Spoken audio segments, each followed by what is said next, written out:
Esta mañana yo traigo un pasaje de la Escritura ante ustedes, es la palabra de nuestro Dios, que déjenme decirle, no está tan reposado, pero sí está estudiado, bien estudiado. No está tan reposado porque teniendo en cuenta que si el Señor nos permite, dentro de unos días, de hecho el jueves, déjenme ver,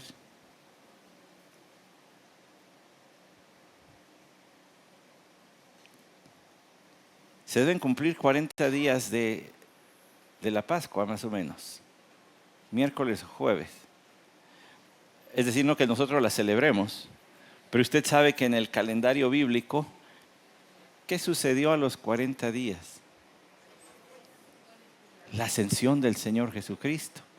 A los 50 fue el descenso del Espíritu Santo, pero a los 40 fue la ascensión de nuestro Señor Jesucristo. Y cada año le decimos, hay momentos, eventos en la historia de la iglesia que son cruciales. Y uno de ellos fue la ascensión de nuestro Señor Jesucristo. No lo podemos perder de vista ese hecho porque es la exaltación del Señor. Y entonces en esta semana sería, ¿verdad? Si estuviéramos en el primer siglo y se hubiera celebrado la Pascua, entonces en esta semana iría a ocurrir el acontecimiento de la ascensión de nuestro Señor Jesucristo. 40 días estuvo después de su resurrección con los apóstoles y luego ascendió al cielo. Entonces, si nosotros celebramos el 20 de abril, el 30 son 10, el 10 de mayo son 20, el 20 son 30 y precisamente el 30, el día viernes, por allí jueves, viernes, debería ser la ascensión si estuviéramos en el primer siglo. 40 días estuvo con sus discípulos tras la resurrección y entonces ascendió al cielo. Y ese hecho es un hecho importantísimo en la historia de la iglesia. Es más, quiero decirle que el hacer y el creer de los cristianos está impregnado de la exaltación y el señorío de Cristo. Y va a decir, ¿y cuál es el texto entonces? El texto es el Salmo 110. Puede abrir su Biblia, por favor, en el Salmo 110. Dentro de los salmos hay tipos de salmos. Este es un salmo eminentemente mesiánico. Otros los consideramos mesiánicos por menos razones que estas, de las que tiene este. Otros por algunas menciones, algunas palabras que dijo el Señor. Este de lado a lado es mesiánico. Ahora usted sabe que vamos a lidiar con poesía hebrea, lo cual nos llevará a considerar las líneas una por una y luego en su conjunto o subconjuntos. Eso va a ser muy importante para entender lo que está aquí. Pero luego también hay las consideraciones que tienen que ver con el Señor Jesucristo y lo que eso también tiene que ver con nosotros. Así que si ya encontró el Salmo 110 y puede ponerse de pie, hágalo para la lectura de la palabra de nuestro Dios. Estos 7 magníficos versículos de la Escritura. Salmo 110. Dice el Señor a mi Señor, siéntate a mi diestra hasta que ponga a tus enemigos por estrado de tus pies. El Señor extenderá desde Sión tu poderoso cetro diciendo, domina en medio de tus enemigos. Tu pueblo se ofrecerá voluntariamente en el día de tu poder, en el esplendor de la santidad, desde el seno de la aurora. Tu juventud es para ti como el rocío. El Señor ha jurado y no se retractará. Tú eres sacerdote para siempre según el orden de Melquisedec. El Señor está a tu diestra, quebrantará reyes en el día de su ira. Juzgará entre las naciones, las llenará de cadáveres, quebrantará cabezas sobre la ancha tierra, beberá del arroyo en el camino, por tanto, Él levantará la cabeza. Vamos a orar. Señor, te rogamos tu dirección, tu ayuda en esta hora. Enséñanos, instrúyenos, corrígenos, moldéanos.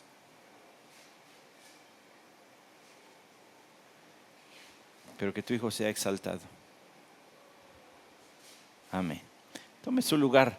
Le decía yo, ¿por qué no tan reposado? Bueno, es que el martes pasado terminamos de hablar del pacto davídico, que tiene implicaciones para este salmo. Y viene el día de la ascensión. y tiene implicaciones para este salmo. Y estamos estudiando el libro de los Hechos y las predicaciones de Pedro, la del capítulo 2 y la del capítulo 3 son eminentemente cristocéntricas, y si usted va a la del capítulo 10 es otro bombazo cristocéntrico. Estos hombres no paraban de hablar de Cristo. Con razón, ¿verdad? Sabemos las palabras del apóstol Pablo. Yo me propuse no saber otra cosa sino a Cristo y este crucificado. Yo no les voy a hablar de otra cosa más que Cristo. Y no es que se la pasara hablando de la crucifixión, es que hablaba de Cristo y las implicaciones de Cristo para la vida diaria, en todos los aspectos y esferas de la vida. Pero siempre era Cristo el tema dominante. Para la vida de los primeros cristianos, la exaltación de Cristo, el señorío de Cristo ocupaba un lugar predominante en aquello que confesaban y que cantaban. Por ejemplo, dice 1 Corintios 12:3, y nadie puede decir Jesús es el Señor excepto por el Espíritu. Es decir, si el Espíritu es quien está obrando, el Espíritu Santo es quien está obrando, va a haber un reconocimiento de Jesucristo como Señor. No puede ser de otra forma. Así se identifica la predicación doctrinalmente falta de biblicidad o de apego a las Escrituras si no está Cristo presente.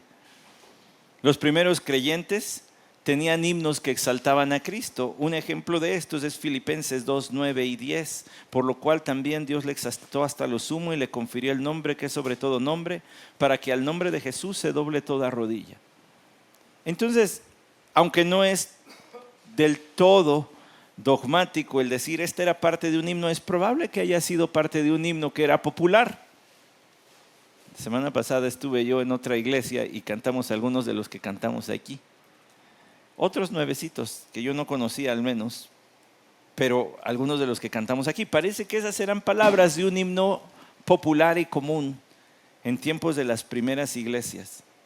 Así que dentro de las confesiones y dentro de lo que se decía, se hablaba, se cantaba de Cristo, estaban esas palabras y las que también están en 1 Timoteo capítulo 3, versículo 16, que es también muy probable un himno de las primeras iglesias. Él fue manifestado en la carne, vindicado en el Espíritu, contemplado por ángeles, proclamado entre las naciones, creído en el mundo, recibido arriba en gloria. Ahí está la ascensión y exaltación de Cristo. Lo que ellos confesaban, lo que ellos creían, lo que ellos cantaban reflejaba a Cristo, pero también lo que los movía a ir a la misión de Cristo es que proclamaban a Cristo. Así dijo el Señor: toda autoridad me ha sido dada en el cielo y en la tierra, por tanto id. El señorío de Cristo los impulsaba a ir. La exaltación de Cristo, como vimos en Hechos capítulo 2, versículos 32 y 36. A este Jesús resucitó Dios, de lo cual todos nosotros somos testigos. Dios le ha hecho Señor y Cristo. ¿Sabe qué? Estaba dando una clase y les decía a mis alumnos, cuando uno está en el ministerio pastoral se da cuenta de las deficiencias en el evangelismo. ¿Por qué? Porque a veces se predica el evangelio diciendo, haz a Cristo el Señor de tu vida. Esa es una presentación deficiente de Cristo. Porque usted y yo no hacemos a Cristo Señor. Dios ya lo hizo Señor. Aquí lo dice. Hechos 2:36. Dios lo ha hecho Señor y Cristo. Y yo les decía, en el ministerio pastoral se nota la deficiencia del evangelismo, porque al pastorear uno se da cuenta que la vida no ha sido puesta bajo el señorío de Cristo. Entonces que hay una confesión de labios hacia afuera, pero no hay una entrega de la voluntad a Cristo, lo cual debió ocurrir en el momento que dijiste que venías a Cristo para salvación. O aquella enseñanza tan errática que dice que Cristo puede ser el Salvador de tu vida, aunque no sea tu Señor. Entonces hay quien dice, bueno, es que el Señor me salvó a los 6 años, pero no fue, bueno, fue mi Salvador a los 6 años, pero no fue mi Señor hasta los 47. No, pues viviste 41 más en perdición. Tú no escoges lo que Cristo es para ti, Él es. Tú te rindes, te sometes, te sujetas.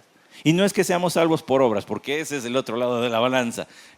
La predicación de la salvación por señorío puede terminar en salvación por obras si le empujamos muy duro. Y darle al creyente seguridad solo por obras, cuando es por fe. Pues hay que tener cuidado en los extremos. Pero regresando a esto, el testimonio que daban los primeros creyentes era del señorío de Cristo, lo que los impulsaba, lo que los movía, lo que confesaban, lo que cantaban, lo que los llevaba a predicar, es que sabían que Cristo había sido exaltado hasta la diestra del Padre y que es Señor. Obviamente la predicación doctrinal de los apóstoles en las cartas es evidente que reconocían esto. Pablo dice a los Efesios en Efesios 4:5, un Señor, una fe, un bautismo. A ver, hermanos, entonces hagamos un recuento. En lo que cantaban que Cristo es Señor y está exaltado. En lo que confesaban, creyendo su declaración doctrinal, Señor y Cristo. En lo que hablaban, predicando al mundo, Señor y Cristo. En la comunión que tenían unos con otros, hacerlo todo en el nombre del Señor, dice Colosenses 3:17. Y para bendición, la cena del Señor es comunión con Cristo. No es la copa que bendecimos, no es la comunión de la sangre de Cristo.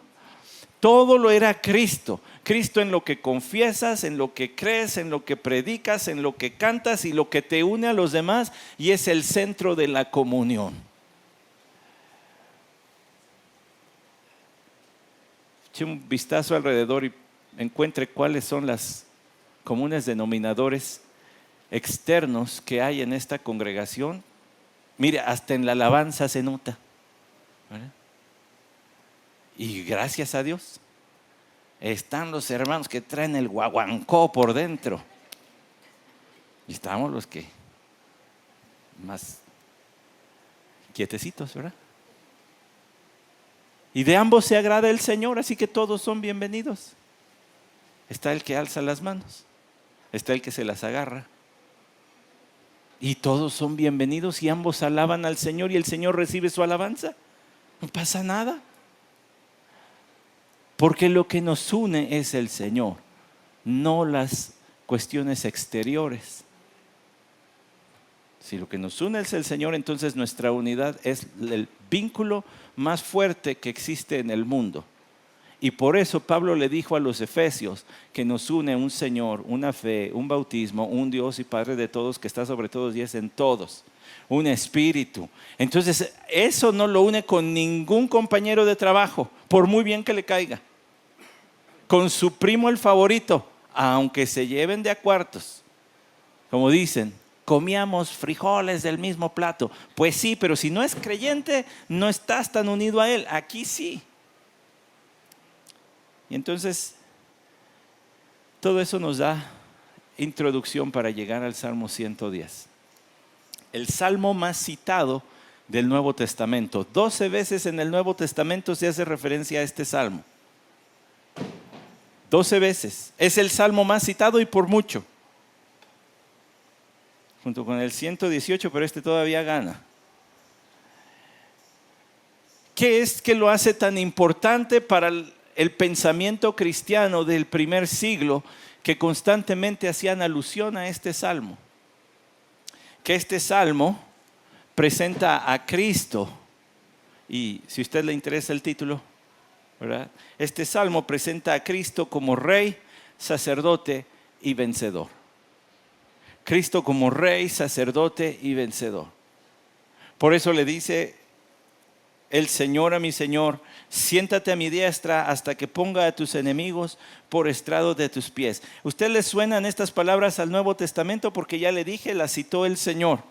Y luego las citó Pedro. En Mateo 22:41 dice: estando reunidos los fariseos, Jesús les hizo la pregunta diciendo: ¿cuál es vuestra opinión sobre el Cristo? ¿De quién es hijo? Hay páginas de internet judías, hermanos, en español. Pero ojo, no creen en Cristo. Entonces hablan del Mesías, y si usted busca referencias y busca información, se va a quedar así como: ¿cómo que no ha venido? Pues si ya vino. No, es que tiene que leerlo como judío. Ellos no creen. Entonces el Señor le hizo la pregunta a los fariseos. Díganme qué piensan del Cristo. Y es como leer una de esas páginas de internet. Ellos también decían, no ha venido. Y era su interlocutor. ¿Quién es el Cristo?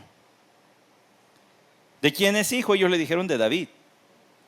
Él les dijo, entonces, ¿cómo es que David en el Espíritu le llama Señor diciendo, dijo el Señor a mi Señor, siéntate a mi diestra hasta que ponga a tus enemigos debajo de tus pies? Pues si le llama Señor, como es su hijo. Y no pudieron contestarle ni una palabra. Con esa expresión, y mire que es el Evangelio de Mateo 22, está cerca a la cruz. Él estaba dando a conocer su identidad mesiánica. Cómo el Cristo es descendiente y David le llama Señor. ¿Por qué? Porque el Salmo 110 dice Jehová a Adonai. Si usted y yo estuviéramos leyendo esto en hebreo, diríamos allí, bueno, no me lo haga decir todo porque pues, quién sabe, ¿verdad? Pero al menos en la primera ocurrencia de la palabra Señor, en el versículo 1 dice el Señor, allí dice Jehová, Yahweh. Pues no sé, yo aprendí eso aquí en la zona rosa, hermano. Ojalá lo hubiera aprendido en Jerusalén, pero pues, quién sabe cómo se diga bien, pero eso, Yahvé o Yahweh, Jehová. Y luego dijo Yahvé a Adonai, la segunda palabra que está allí como Señor en la Biblia hebrea, bueno, en el Antiguo Testamento hebreo, es Adonai. Ahora, me queda claro y nos debe quedar claro, la palabra Adonai en otros textos del Antiguo Testamento se utiliza para hablar de personas importantes, de algún superior. Pero en este caso, por el contexto y por la explicación del Señor Jesucristo, y luego por cómo Pedro luce en el capítulo 2 del libro de los Hechos, entendemos claramente que esto es una conversación entre el Padre y el Hijo. Es más, déjeme decirle, este es un decreto real para el nuevo rey. Dijo Jehová a mi Señor, siéntate a mi diestra. Ahora, esa expresioncita, siéntate a mi diestra, por supuesto que tiene un valor y un peso específico en el desarrollo del texto. Porque sentarse a la diestra no era solamente una cuestión de un gran honor, sino en la recepción de compartir el reinado, de estar al lado, no como un virrey, sino uno que comparte iguales derechos. A ver, va de nuevo. No es solamente darle el honor, no es hacerle rey pero inferior, es hacerle igual. Siéntate a mi diestra, lo cual es una referencia desde el Antiguo Testamento a que el Mesías es Dios y a que el Mesías es rey. Usted sabe bien que los salmos son canciones, ¿verdad? Hay canciones para ocasiones especiales, ¿verdad? Nadie que esté en buen uso de razón pone las mañanitas diario, ¿no? Es que están bien padres, me llega. Me acuerdo cuando era chiquito. Pues no, hay ocasiones especiales. Este salmo se cantaba en las coronaciones de un nuevo rey. No para que el rey dijera, dijo el Señor, yo que soy el... No, era para ponerle en clarito que él era un siervo al servicio del verdadero rey de los cielos. Dijo el Señor a mi Señor, dijo Jehová a Adonai, siéntate a mi diestra hasta que ponga a tus enemigos por estrado de tus pies. Y esa siguiente frase es también importante. Hasta que ponga. Porque el que habla, entonces entendemos, es Dios Padre al Hijo, ¿verdad? Hasta aquí vamos clarito. Se va a poner más difícil, hermanos. Yo espero que hayan tomado café. Un predicador descafeinado, pues no, pero una congregación descafeinada tampoco. Se va a poner más difícil, así que espero que esté con la pila hasta arriba. Pero dice, hasta que ponga a tus enemigos. A partir de aquí, desde el versículo 1, el que tiene el papel activo es Dios. Luego intercambiarán, pero aquí el papel activo es de Dios. Dios es quien hace la declaración, siéntate a mi diestra, y luego Él es quien emprende la marcha en contra de tus enemigos. Voy a hacer que tus enemigos estén a tus pies. Y esa es una expresión idiomática para decir que los vas a conquistar, los vas a dominar, como un vencedor, y lo hemos visto, ¿verdad?, en algunos retratos quizá de películas o alguna ilustración, donde el vencedor le pone encima el pie al vencido. Y quizá está alzando las manos así de victoria, pero le tiene el pie encima. Es su estrado. No es que los va a utilizar de escalones, solamente para decir, los vas a vencer tan contundentemente que les vas a poner el pie encima. Entonces la cuestión es que este rey tiene la ayuda de Dios para enfrentar todas sus batallas. Y que Dios se va a encargar de que siempre salga bien librado. El versículo 2. Otra vez, el Señor. Así empezó el versículo 1, el Señor. Se complementan las frases en estos versículos. La frase inicial del versículo 1 con la frase secundaria, y lo mismo va a ocurrir en el versículo 2. El Señor extenderá desde Sión tu poderoso cetro, diciendo, domina en medio de tus enemigos. Si el Señor nos da vida, el martes estudiaremos el nuevo pacto. El nuevo pacto, del cual usted y yo somos hechos partícipes. ¿Sabía eso usted? Que Dios tiene una relación de pacto con nosotros. Dice, no, ese es de Abraham, de David. No, también hay un nuevo pacto que incluye a todo el que cree en Cristo Jesús. Y el martes, si el Señor lo permite, se me hace que iniciaremos, no lo vamos a acabar, pero estaremos viendo el nuevo pacto que tiene implicaciones específicas para Israel de darles la tierra que Dios les prometió, en condiciones mejores que las del huerto del Edén. Pero asista el martes para que le quede claro. Ahorita es nada más así. Pero déjeme decirle algo. El pacto davídico que estudiamos el martes pasado hace forzoso que Cristo Jesús tenga que reinar en esta tierra, no solo en el cielo.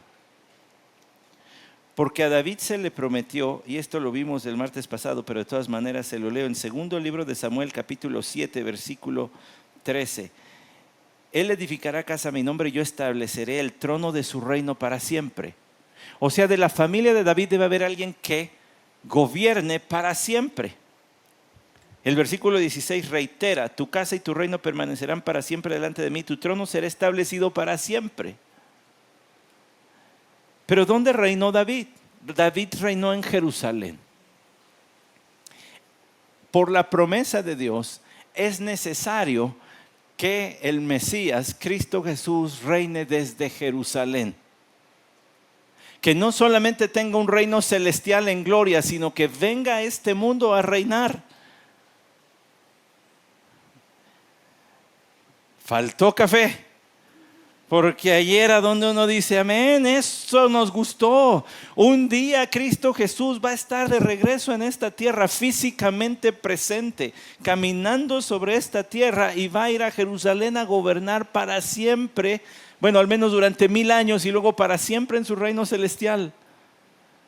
Esa es la escatología bíblica, ese es el orden en que deben suceder las cosas según la Biblia. Así va a ser porque la Biblia lo dice, no porque yo lo interprete así. El pacto davídico ofrece y forza que Cristo regrese a reinar. Ahora espérese, ¿por qué le doy eso? Para explicarle lo que dice el versículo 2 en la primera frase. El Señor extenderá desde Sión, no Sión celestial, el monte Sión. Aquí hay una promesa del reino mesiánico de Cristo. Y es Dios, dice, quien extenderá tu cetro. Otras versiones dicen tu vara. Tú los gobernarás con vara de hierro, dice el Salmo 2. Es decir, no se te van a andar rebelando, tú los vas a tener bajo control total, pero qué mejor que el control de Cristo, no de un tirano, no de un dictador, sino de la persona más amorosa que hay. Tú los vas a dominar. Entonces aquí hay una promesa mesiánica del reino terrenal de Cristo, diciendo, domina en medio de tus enemigos. Y esto merece también considerarse por un momento. Domina en medio de tus enemigos. Cristo regirá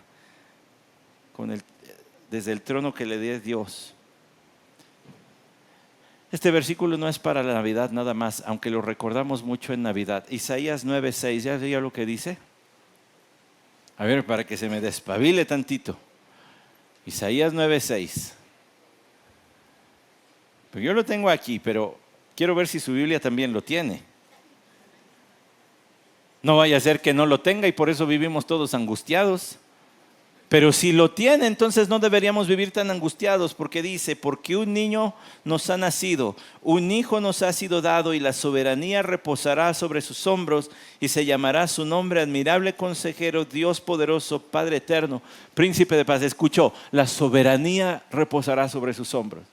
En cualquier otros hombros, darle el control absoluto del universo lo aplastaría, lo convertiría en la persona más arrogante, petulante, abusiva, pero en los hombros de Cristo está seguro el control del universo, porque Él es santo y porque Él es Dios.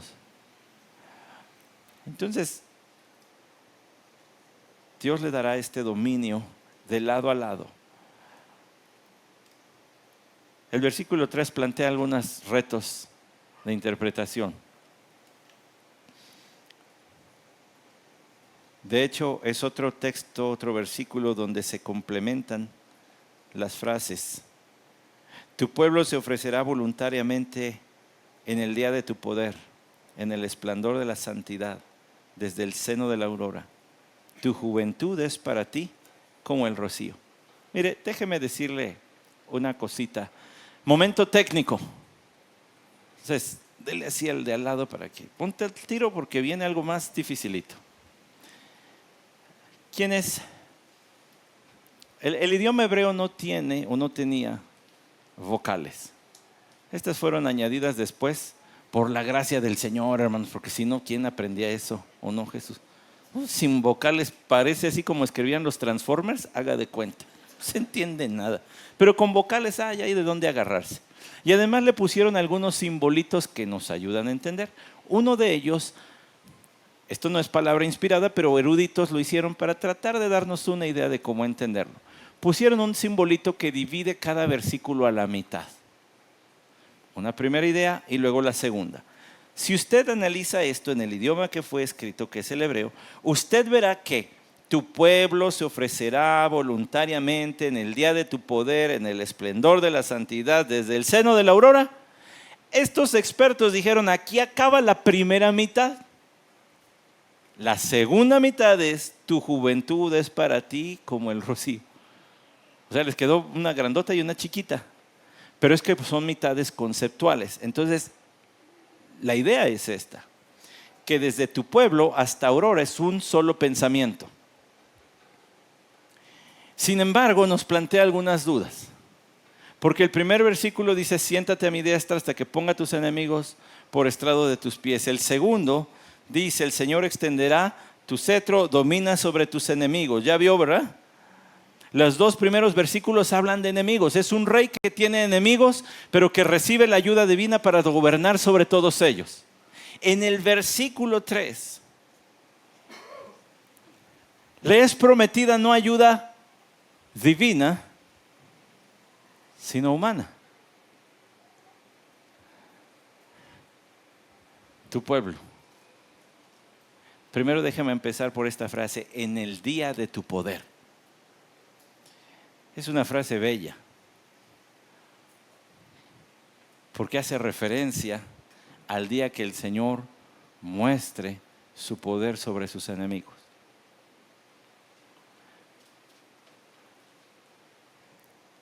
El cristianismo actual tristemente, le gusta ver algunas facetas del carácter del Señor, pero ponerle un trapito a otras.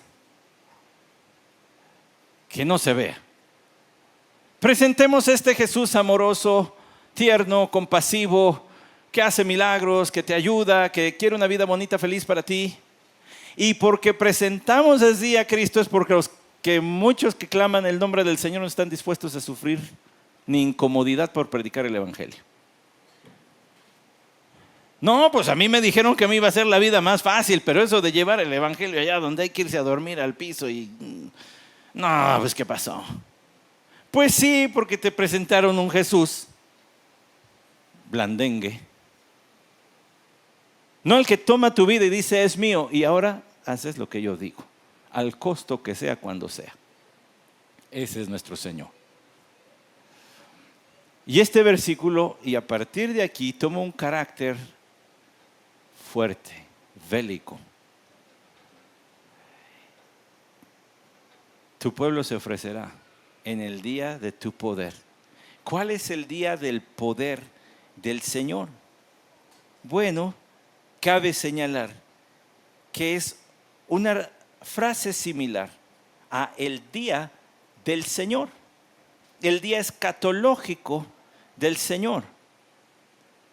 Cuando el Señor venga y haga guerra contra sus enemigos de forma abierta, clara y física. El Señor pelea con sus enemigos espirituales, pero un día va a venir a pelear con personas. ¿Sabía usted eso?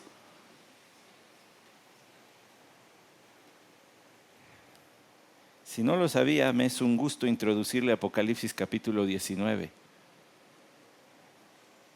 Porque van a ser convocados ejércitos de todos los lugares de la tierra. Una alianza no multinacional, sino mundial, para tratar de impedir el regreso de Cristo Jesús. Y el Señor saldrá a hacerles guerra. Y dice Apocalipsis capítulo 19, versículo 14, y los ejércitos que están en los cielos vestidos de lino fino, blanco y limpio, le seguían sobre caballos blancos. De su boca sale una espada afilada para herir con ella a las naciones y las regirá con vara de hierro. Y él pisa el lagar del vino del furor de la ira del Dios Todopoderoso. Y en su manto y en su muslo tiene un nombre escrito: Rey de Reyes y Señor de Señores. Y vi un ángel que estaba en pie en el sol y clamó a gran voz diciendo a todas las aves que vuelan en medio del cielo: venid, congregaos para la gran cena de Dios, para que comáis carne de reyes, carne de comandantes y carne de poderosos, carne de caballos y carne de sus jinetes y carne de todos los hombres libres y esclavos, pequeños y grandes. Entonces vi a la bestia, a los reyes de la tierra y a sus ejércitos reunidos para hacer guerra contra el que iba montado en el caballo y contra su ejército, y la bestia fue apresada y con ella el falso profeta que hacía señales en su presencia, con las cuales engañaba a los que habían recibido la marca de la bestia y a todos los que adoraban a su imagen. Los dos fueron arrojados vivos al lago de fuego que arde con azufre, y los demás fueron muertos con la espada que salía de la boca del que montaba al caballo, y todas las aves se saciaron de sus carnes. Estás metido en un problemón cuando se está llamando a las aves que se van a comer tu cuerpo antes de que se empiece la batalla. El departamento de limpieza viene volando en camino cuando tú apenas vas a pelear. Las aves carroñeras ya vienen a comerse tu cuerpo, tu cadáver, porque no hay manera de que salgas vivo de esta. Pero hay gente, incluso he hablado con algunos de ellos. Ya saben que el Señor me anda llevando a muchos lugares y a veces me encuentro hermanos que tienen algunas cositas deficientes en su enseñanza. Y que dicen, pues es que a mí no me gusta que se hable así de Cristo. Es que esto es sanguinario, está fuerte eso. Es que tú no decides cómo es Cristo. Es que así se revela, es que así va a ser, es que así es Él. Hoy leyó el versículo 14. Viene con los ejércitos del cielo. En el día de tu poder, cuando salgas a pelear contra tus enemigos, va a haber un grupo que voluntariamente te va a seguir. Que va a voluntariar y a decir, yo peleo contigo, yo voy contigo. Que ni los va a necesitar. Él pelea solito, según lo que leímos. Sin embargo, a lo que se hace énfasis es, hay una alianza de este Mesías, de este Rey triunfante con los hombres que sale a conquistar.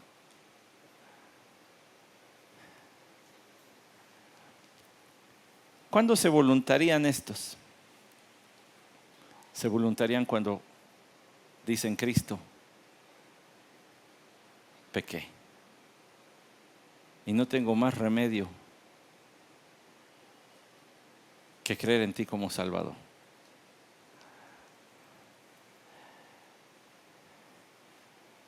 Atraídos por el amor de Dios, por la soberanía divina, cuando usted entregó su vida a Cristo, pasó a formar parte de ese ejército.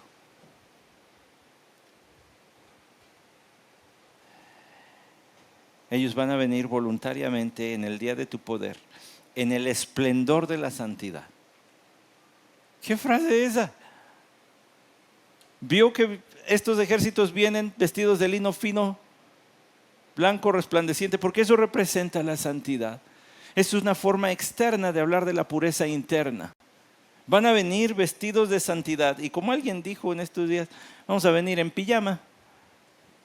Ni siquiera chaleco antibalas ni nada, vamos a venir en pijama porque ni siquiera vamos a pelear, es Cristo el que va a pelear. Y ahorita le doy una descripción todavía más vívida y gráfica del Señor Jesucristo peleando. Desde el seno de la aurora, es decir, estos que se van a poner de tu lado son personas voluntarias que van a venir con vigor, que van a venir desde el seno de la aurora, es decir, como quien se despierta fresco después de una noche de descanso. Tu juventud es para ti como el rocío. Este rey no se cansa de pelear, no se cansa. Tiene vigor, su ejército es vigoroso, él es vigoroso.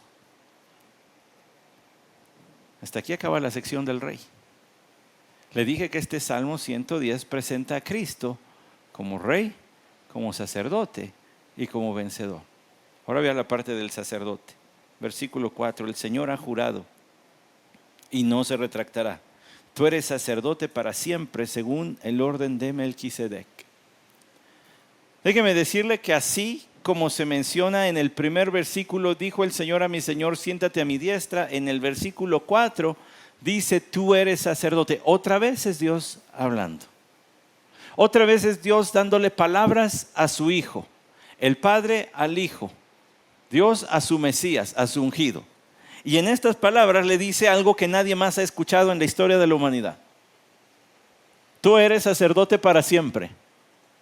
Cuando se consagraban los sacerdotes había toda una ceremonia, ¿se acuerdan? Una ceremonia muy bonita. Durante 7 días se reunían a comer una comida especial delante del Señor. Cuando vimos Éxodo hablamos de esto. Durante 7 días estaban en comunión con Dios. Es lo que eso representaba. Venimos a tener compañerismo con Dios durante 7 días. Después de eso se les consagraba con un poquito de sangre de los sacrificios en el lóbulo de la oreja, en su pulgar derecho y en su dedo gordo del pie derecho. Queriendo decir, tus oídos están consagrados a la voluntad de Dios, tus manos al trabajo de Dios. Por eso no tenían otro trabajo, porque se dedicaban a eso. Es más, no tenían ni un terrenito. ¿Se acuerdan que los levitas no tenían terrenos? ¿Por qué? Porque el Señor es tu porción, ¿verdad? Entonces, tus manos van a estar consagradas al Señor. No tienes que... Ser sacerdote no es tu segunda chamba. Es tu ocupación. Punto. Y también les ponían en el pie para recordarle que a todo lugar donde fueran, ellos eran obedientes a Dios. Tenían que ir a donde Dios ordenara.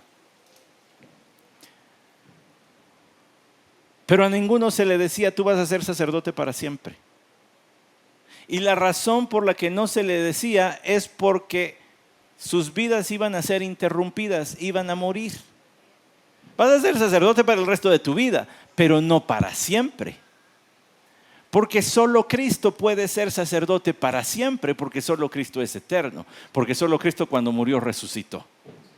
Por eso es que solo Él puede recibir estas palabras de parte de Dios: tú eres sacerdote para siempre. Y además dice, ¿según quién? Según el orden de Melquisedec. Dios juró y no se retractará. Entonces, desde el Antiguo Testamento, desde el Salmo 110, que es un salmo escrito por el rey David, desde el Antiguo Testamento, tenemos una promesa, un juramento de Dios, que Cristo, aunque muriera, tendría que resucitar. Está implícito en esas palabras. Si es para siempre es porque va a resucitar. Si muere va a resucitar. Y luego, eso de según el orden de Melquisedec, ¿no se le hace así como que raro? Bueno, si usted ha leído y ha estudiado el capítulo 7 de Hebreos, no se le va a hacer tan raro. Porque en el capítulo 7 de Hebreos se habla con claridad de quién fue Melquisedec y cómo era un sacerdote que, sin ser de la tribu de Leví, era superior a la ley porque no tenía la ley y ya era sacerdote de Dios. Era rey de un lugar llamado Salem, que, si me permite otra vez mi inglés, mi hebreo de la zona rosa, se debería decir Shalem. ¿A qué le suena? Eso, le suena a Shalom. ¿Qué quiere decir? Paz. Shalem quiere decir paz. Era rey de un lugar llamado Paz, lo cual habla de su reinado. Tenía su reino en paz, pero además era sacerdote y verdadero sacerdote de Dios, porque en Génesis 14, tras su pelea, su lucha con algunos reyes, ¿qué hace Abraham? Trae los diezmos y los entrega a Melquisedec. Entonces, ¿en qué sentido el Mesías, o sea, nuestro Señor Jesucristo, como explica el capítulo 7 de Hebreos, es sacerdote según el orden de Melquisedec, que él no es proveniente de la tribu de Leví, sino de la de Judá? Y que él, además de ser rey, es sacerdote. Hagamos un poquito de historia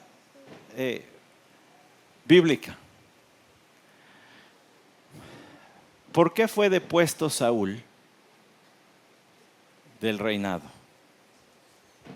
Entre sus pecados hubo uno que tiene que ver con esto.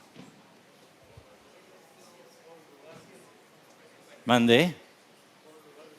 Tomó el lugar de Samuel haciendo ¿qué? Ofreció sacrificio. Gracias, lo cual estaba reservado para los sacerdotes. No puede ser rey y no puede ser sacerdote, pero Cristo es rey y sacerdote. Por eso es según el orden de Melquisedec, porque no viene de la tribu de Leví y porque él sí es rey y sacerdote como lo era Melquisedec.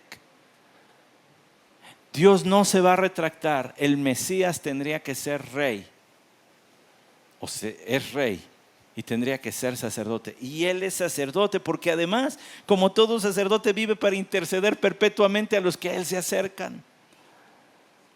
Porque él ofreció no un sacrificio de animales, sino se ofreció él mismo como el sacrificio. Y las palabras de Juan el Bautista son ciertas. He aquí el Cordero de Dios que quita el pecado del mundo. Este es el Cordero que Dios se va a ofrecer a sí mismo. Por eso dice, es el Cordero de Dios. Dios va a entregar un sacrificio y es Él.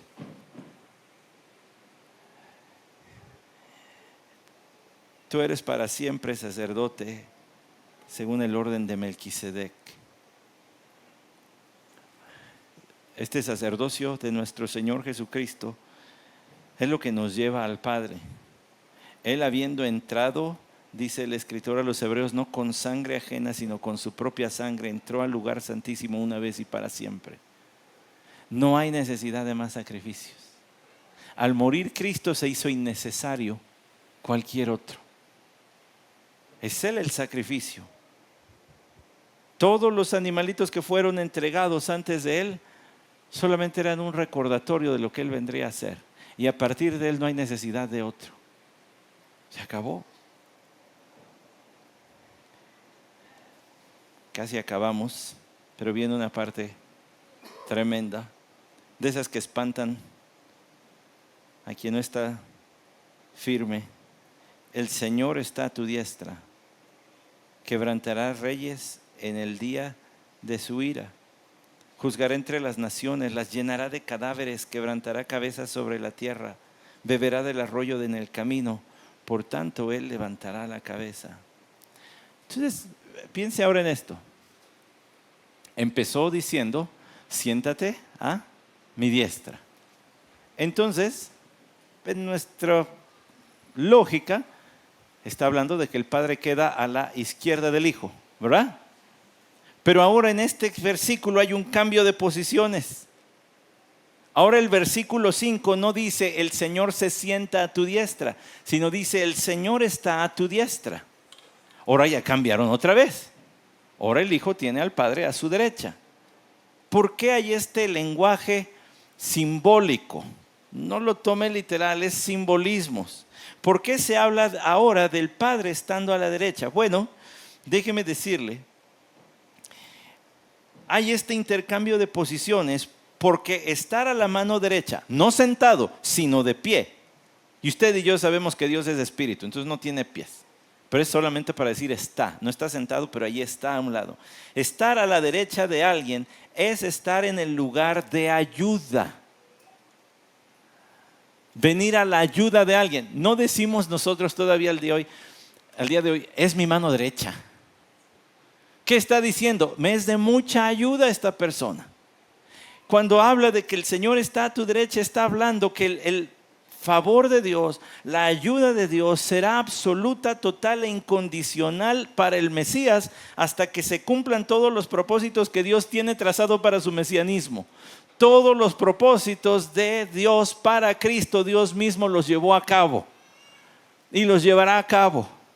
Él peleará, Él traerá, Él extenderá su cetro, Él lo hizo sacerdote, Él lo hizo rey. En el día de tu poder el Señor va a estar a tu diestra. El Señor está a tu diestra, quebrantará reyes en el día de su ira o de su poder.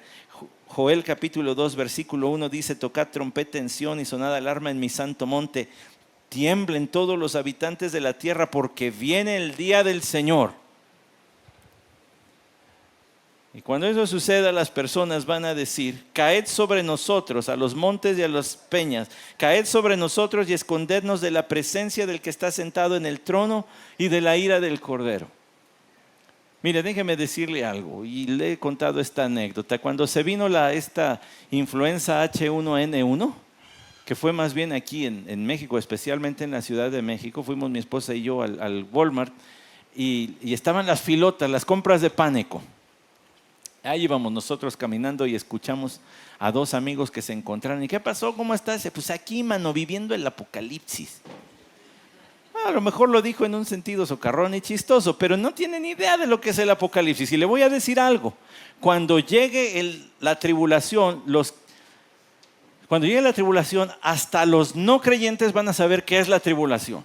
Porque no lo van a tomar a chistecito y diciendo, aquí viene el apocalipsis, mano. Van a decirle a los montes, ojalá nos aplastaran, líbrenos de la ira del Cordero. Lo van a saber y lo van a preferir una muerte brutal por aplastamiento que enfrentarse a la ira de Dios. Es mejor luchar del lado de Cristo toda la vida a enfrentarte a su ira cuando Él venga por un segundo siquiera. Mejor ponerse en paz con Él. Y entonces les dice, Él quebrantará reyes. Escuchó la lectura de Apocalipsis, y los grandes y los pequeños y los reyes de la tierra se juntarán y Él los va a quebrantar. Es indiscutible quién va a ganar, y además dice, juzgará entre las naciones, las llenará de cadáveres, quebrantará cabezas sobre la ancha tierra. Permítame empezar ese versículo número 6 por la segunda frase, quebrantará cabezas. La palabrita quebrantar aparece en un texto que usted y yo hemos leído muchas veces. En Jueces capítulo 7, versículo 20.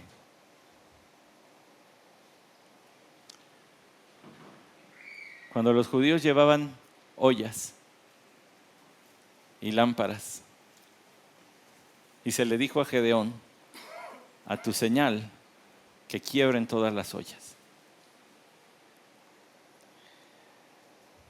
Usted y yo tenemos que traer a la mente cuando hemos tenido un jarroncito o una ollita de barro, o por lo menos una piñata de las buenas, de las de barro, no de las de papel, que sirven para hacer jugo de naranja. Pero se cae y se hace pedazos. La imagen gráfica es, Él va a destrozarles la cabeza. Y aquí es donde algunos tragan saliva porque dicen, ¿y cómo reconciliamos eso con el Señor que dice, vengan los niños a mí? Pues no necesita reconciliarlos porque no están peleados. Porque una cosa es cómo Él tratará a unos y trata a algunos, a los que creen en su nombre, y cómo tratará a los que no creyeron en su nombre y le llamaron mentiroso. Tú no eres Salvador, tú no eres nadie, ¿a mí qué me interesa? Pues ahí está.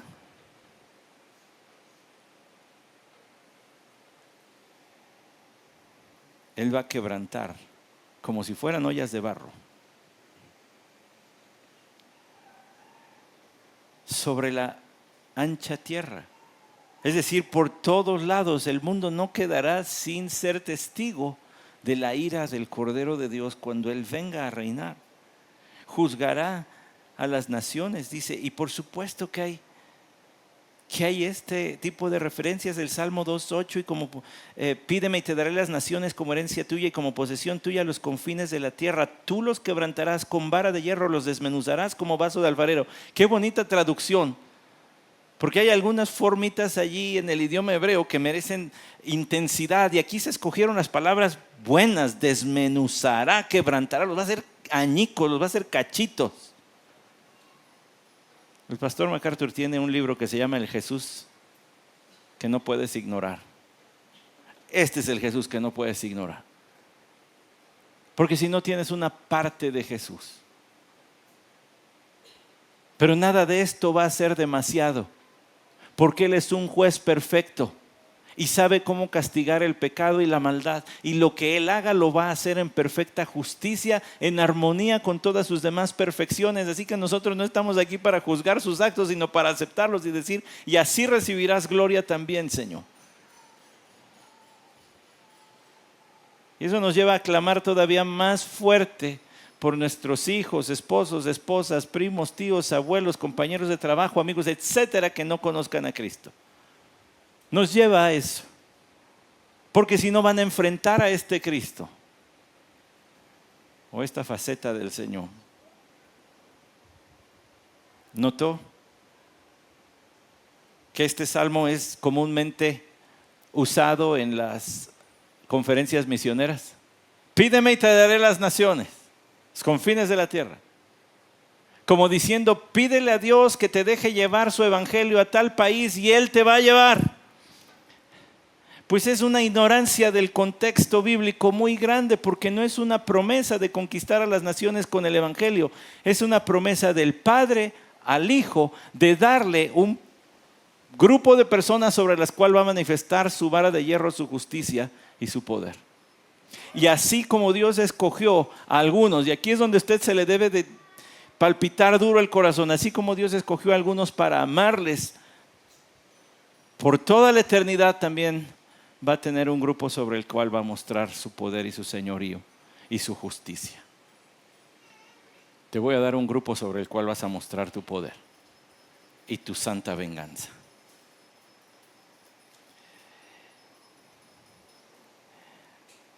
Juzgará, llenará de cadáveres. Acompáñeme, por favor. ¿Se fijó que en Apocalipsis 19 que viene con un manto empapado en sangre? Si no, repásele rápido, ¿ve? Porque mis hermanos ya pusieron allí, ya pastor. No, sí, ahorita no dice eso. Pero ya casi acabamos nuestro tiempo. Se fijó que dice Apocalipsis capítulo 19, versículo 13, y está vestido de un manto empapado en sangre, y su nombre es el Verbo de Dios. Ahora en la descripción del versículo 12 dice, sus ojos son como una llama de fuego y sobre su cabeza hay muchas diademas y tiene un nombre escrito que nadie conoce sino Él. Aguárdeme esos dos datos. muchas diademas y empapado en sangre. Y vaya al otro texto que era el que yo le tenía que llevar ya, que es Isaías 63.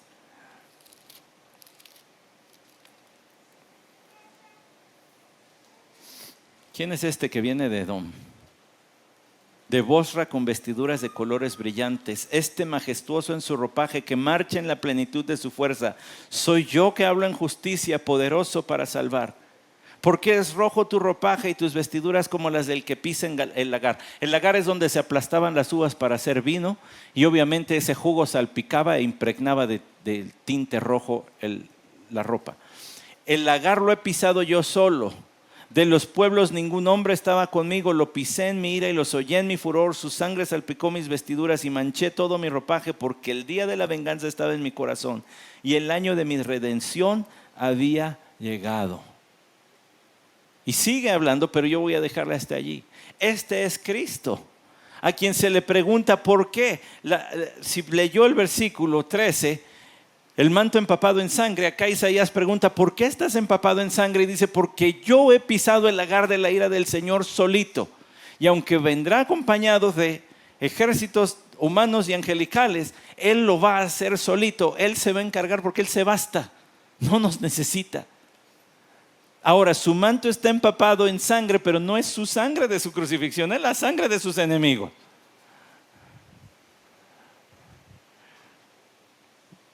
Los peleoneros dicen, pues hubieras visto cómo quedó el otro, ¿no? Pues aquí el Señor trae sangre, pero no es la propia, es la ajena. No es sanguinario, es justo, es lo adecuado, de acuerdo a la soberanía y perfecta sabiduría de Dios, que así deberá tratar a sus enemigos. Y déjame decirle otro detallito. ¿Se acuerda de las muchas diademas? Las muchas diademas representan cada una las victorias en batalla del Cordero de Dios. Los reyes salían con muchas diademas en la cabeza para que el enemigo desde lejos le viera el resplandor y dijera, este no pierde, este gana mucho. Pues Cristo nunca pierde y es invicto. Ha ganado todas. Y hace rato cantábamos, la batalla tuya es. Yo voy a alzar las manos porque no necesito agarrar el arma, porque tú peleas por mí. El Señor va a pelear por los suyos. Y déjeme decirle algo que es todavía sobrecogedor a mi punto de vista. Cuando dice en el versículo 13 de Apocalipsis 19 que su manto viene empapado, es porque ha estado peleando por los suyos todos estos siglos. Porque no hay pelea a la que tú vayas, hermano, sin que Cristo vaya contigo. No hay una sola. Me refiero a luchas espirituales contra el pecado y diría el apóstol Pablo, contra las huestes espirituales en los lugares celestiales. No hay una a la que tú vayas solo, el Señor está allí. Y el que mete las manos es Él. Muchas veces tenemos que recordarnos a nosotros mismos estas cosas, pero nunca pierde una sola. Y aun cuando a sus hijos permita que les llegue dolor y angustia y aflicción y sufrimiento real, porque no podemos desconocer que hay muchos hermanos nuestros hoy en día reunidos a escondidas y tal vez hasta con miedo, el Señor no los ha dejado, ni los va a dejar, porque Él no va a perder una sola. Él no es de esos boxeadores que andan corriendo por el cuadrilátero para hacer tiempo, porque no hay quien se resista. Y entonces en el Salmo 110 concluye diciendo, beberá del arroyo del camino, por tanto Él levantará la cabeza. ¿Qué imagen esta? Nos presenta un rey elegido, decretado por Dios, nos presenta un sacerdote elegido, decretado por Dios, nos presenta un vencedor que jamás pierde, que está invicto, pero que es hombre. En alguna ocasión se sentó junto a un pozo, el pozo de Jacob, y se acercó una mujer y le dijo, dame de beber. Juan capítulo 4, ¿se acuerdan? Porque tenía necesidad como cualquier hombre de hidratar su cuerpo. Dame de beber. Beberá del río. Entonces, además de ser divino, es hombre. ¿Y qué podríamos decir de la humanidad del Señor? Nos llevaría otras 2 horas nada más entrarle tantito. Así que le dejo esta. Por tanto, Él levantará la cabeza. Después de su conquista beberá del río. Como para decir, pues ni para el arranque, ¿verdad? Pero eso de levantar la cabeza, ¿qué significa? ¿No se acuerda el del Salmo 3? Ya hasta mi hija se lo aprendió, lo han dado cantando tanto últimamente que ya se lo aprendió. Versículo 3, mas tú, Señor, eres escudo alrededor mío, mi gloria y el que levanta mi cabeza. Tú no me dejas ser humillado, tú no me dejas irme escondido, tú levantas mi cabeza como vencedor sobre, en este caso el salmista David, diciendo sobre mis enemigos. En el Salmo 110, el Mesías sobre sus enemigos. No se va humillado, derrotado, sino con la cabeza en alto, porque vence. Ahora se da cuenta por qué en lo que cantaban, en lo que profesaban, en lo que creían, en lo que proclamaban, en su propia convivencia, los primeros creyentes tenían siempre en cuenta el señorío y la exaltación de Cristo. Ese es nuestro Cristo, ese es nuestro Señor. Vamos a orar. Señor, ¿cuánto nos hace falta vivir a la luz de tu exaltación? ¿Cuántos miedos serían absorbidos de nuestro corazón como con una aspiradora si tuviéramos más claro cada vez y profundizáramos en la enseñanza del señorío tuyo? ¿Cuánta falta nos hace entonces agarrar nuestra Biblia y página a página ir buscando todas las referencias a que tú eres Señor, hasta que eso mate, aniquile nuestro pecado de ansiedad, nuestro pecado de egoísmo y entonces vivamos rendidos a tu señorío sin miedo al futuro, como dice de la mujer virtuosa, como dice el creyente del Salmo 112?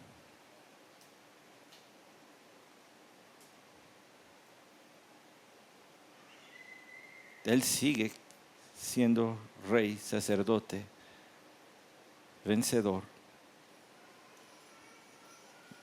Y por tanto no deberíamos callar de proclamarlo. Debe seguir siendo el centro de toda nuestra reunión y unión, porque es Él el que nos ha unido de diferentes contextos. Debe ser el centro de lo que cantamos, de lo que profesamos, de lo que confesamos y de cada cosa que hacemos en nuestra vida, Él como Señor. Graba tu palabra en nuestro corazón.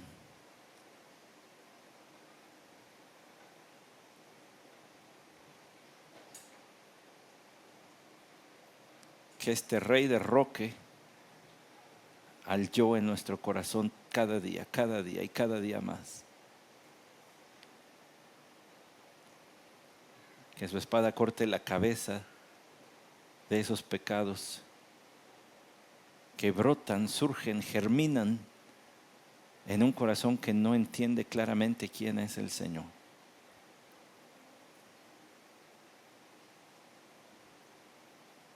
Y que sea exaltado siempre en esta iglesia. Amén.